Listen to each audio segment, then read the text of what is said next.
I wanted to make this video today because I just saw a fantastic video that was just released hours ago by one of my favorite YouTubers, Smarter Every Day.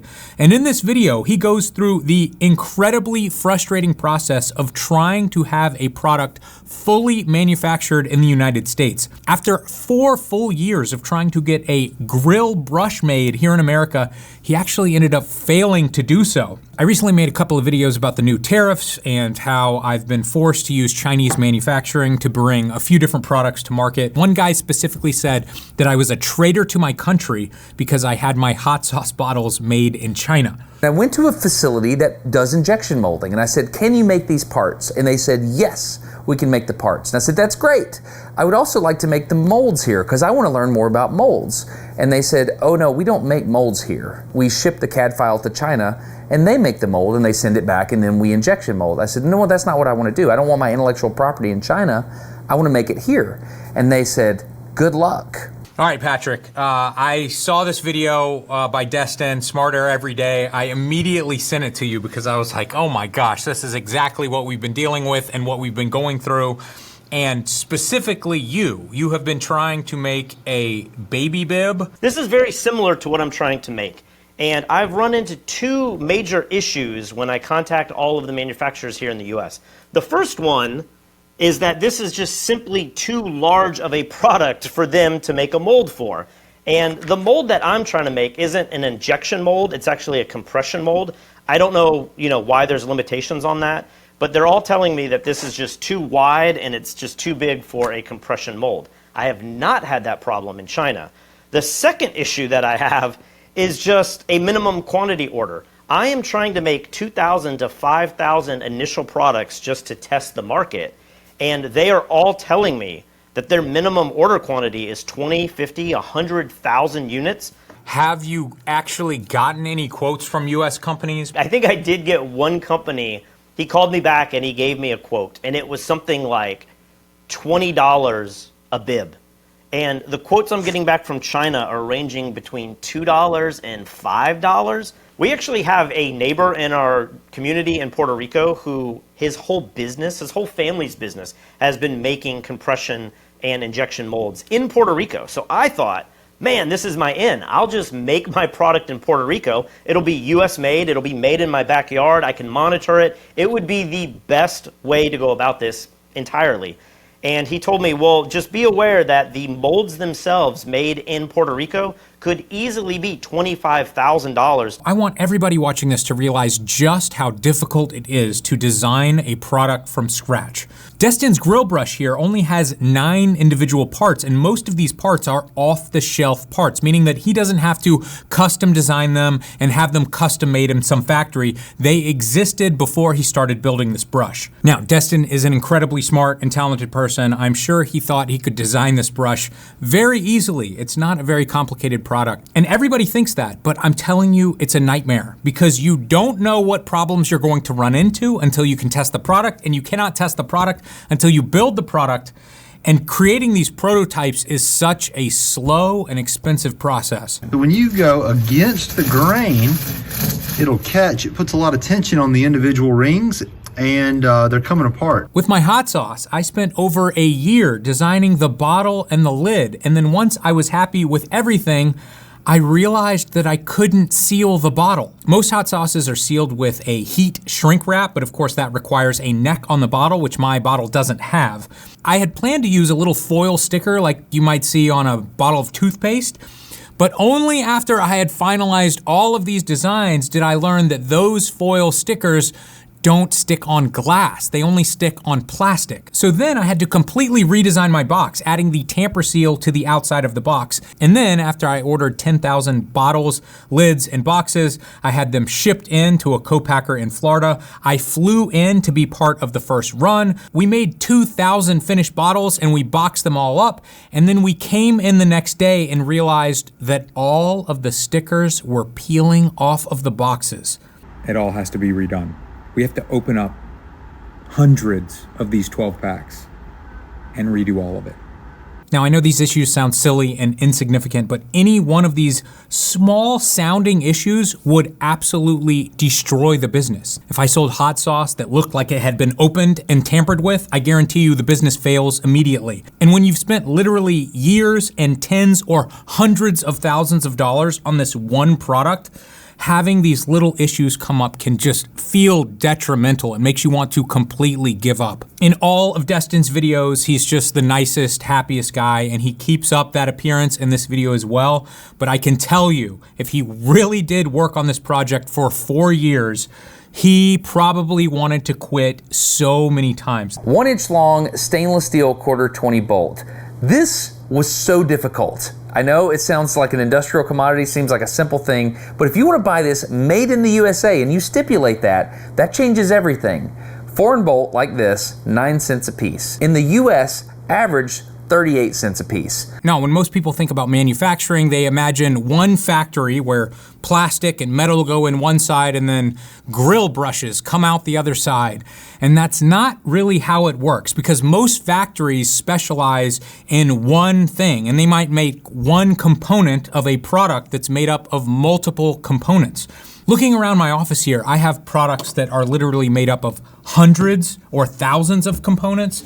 Literally the simplest product I have here is this knife. There might be one factory that makes the metal blade, another factory that makes the clip, another factory that makes the plastic handle, another factory that makes the screws, another factory that makes the glue that holds it together. And then we haven't even talked about the packaging yet, because nobody ships a knife by itself. You're gonna wanna put this in some sort of nice packaging. Is the packaging going to be made of cardboard? Who makes the cardboard? Who's going to fold the cardboard? The cardboard is certainly going to have printing on it, so we have to ship it to a printer. And then all of these components are going to have to be shipped somewhere where they're actually assembled into one product that you'd find on a store shelf. We took all the metal parts to Chris and the guy that works with him named Jeremy, and they assembled the molds, and they explained that there's a couple of things that weren't quite right. I realized that a machinist is not enough to be an injection mold designer and maker. They're two different things. You have one set of skills that feeds into the other, but ultimately that tool and die creation is its own thing. Now, China has become an expert in manufacturing, but more importantly, they have become experts in project management. When I first started my hot sauce business, the first manufacturers that I reached out to were glass bottle manufacturers, and every single one of them wanted to take on the entire project. They didn't just want to make the bottles for me. They wanted to make the lids, the labels, the box. They wanted to have everything done in-house. And that doesn't mean they're actually manufacturing each component in-house. It just means they're managing it for me, and then they're taking a cut on the back end. When I go to Alibaba and I just get all of these manual quotes, I tell them I need this, this, this, and this, and I'm very, very specific. I get back quotes for every single line item, and they are so eager to do all of it. And they tell me, hey, we can do the packaging, and if we can't do a certain sticker that you need, we have a factory just down the road, and they will just send us the stickers that we will put on in our factory, and we'll just get everything ready to go so that it can be shipped on a boat, and it's just ready to go to Amazon. When I've been trying to build quotes for my product here in the United States, the second that I start asking them, hey, can you also make a 3 mil bag with a zipper that can hold this, they just start saying, whoa, like, I don't know that we can do that. So it just makes me realize that they are way in over their head, and there's no way that this entire process is going to be as turnkey as it is through all of these factories in China. If you could find a company to do this in the United States, it would at the very least be tens of thousands of dollars, probably more like hundreds of thousands of dollars. But in China, I haven't been charged a single dime for any of this prep work. The price that I was quoted at the first email is the price that I paid a year and a half later when they finally mailed everything to me. It appears like Destin is doing this project management all on his own. He has had to find every single factory. He has had to try to convince them that they are capable of doing this job, even though most of them don't want to do it. He's then having to get all of these individual components mailed to another factory, and if there's a problem with a single piece, the product ceases to exist. Eventually, after literally months of emailing people back and forth, John picked a supplier that got him for 35.5 cents a piece, which we then verified were made in Massachusetts. After we bought our bolts, quote came in for 19 cents a piece. Other salesman told me there's no way that's American. I couldn't verify it. It got sketchy. I don't know. I have no idea what to do with that. I thought it would be simpler. Like, they're on the shelf, they're made in the USA, buy them, they're this price. Very difficult. Let me ask you, I mean, what do you think about products that are made in America? When you need garden shears, do you care if the scissors are made anywhere in the world, or do you want something that's made here in the United States? When I was younger, I used to think that it meant something, and I used to think that it was legitimate, but now it's kind of like the organic symbol on food. I'm like, it's bull. It's not real. It's just a marketing mumbo jumbo. There's no way this product is fully made in America. This is an off-the-shelf item that we ordered, and when we ordered it, we were told it was made in America. We thought they were made in America, but when they got here, they're not. They're made in Costa Rica. It maybe used to mean that it was higher quality, and it can still mean that, but you can get any quality product you want made in China. It just so happens that most humans don't want to spend a lot of money for a product. After that, we put them in a box and we take them back to Chris's place where we lays a logo on the handle, which is really cool. This is currently the bottleneck in the process. It's a little slow. We're trying to automate this, but my favorite part, we get to put Made in the USA on the handle. And I've just looked this up right now. It says, under current Federal Trade Commission guidelines, a product may be advertised as made in America if all or virtually all of the labor and materials in the product are domestic. Okay, so this is chainmail that we haven't used in any assembly yet. This is from India. Dude, look at that. That's not from India. That's Chinese. This is so hard. This is so hard. It's the supply chain's jacked. It always goes back to China. It's pretty weird to set out to try to make a thing completely in America and to find out towards the end of the process that you made something in China anyways.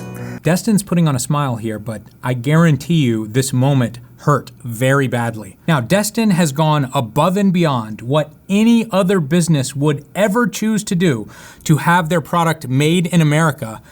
And is it really made in America? Are all or virtually all of the components made in America? He says he doesn't know where the rope came from. The screw is currently from Costa Rica. And then he got a bunch of chainmail in from what he thought was India, but he actually believes it's from China. So just think about this. He's doing this entire project not to be profitable, but to make this content, right? He wants to learn, he wants to prove a point here. If he can't pull this off in 4 years, what other business that only exists to make profit would put themselves through this level of hell? Why would any other normal business do this? So here's something to think about. Is Oliveum hot sauce made in America?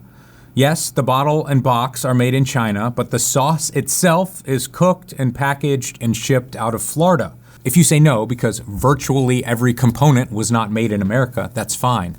But then you also have to admit that there's no such thing as any hot sauce being made in America, because every hot sauce bottle in this entire country was made somewhere else and shipped in. You think it's crazy, right? That we have just risen as a society and we don't need to manufacture anything anymore because we're beyond that. We can just outsource that. That's a crazy idea, right? I do understand the argument that people are saying, like, what do you mean? Like, we don't want to manufacture Nike shoes in America. Like, that is not a pleasant job. We can be the ones designing the shoes and selling the shoes and marketing the shoes. We do not need to be sewing the shoes and gluing the shoes. But at the same time, the pandemic might be the best example of, like, that is the simplest emergency situation you can imagine.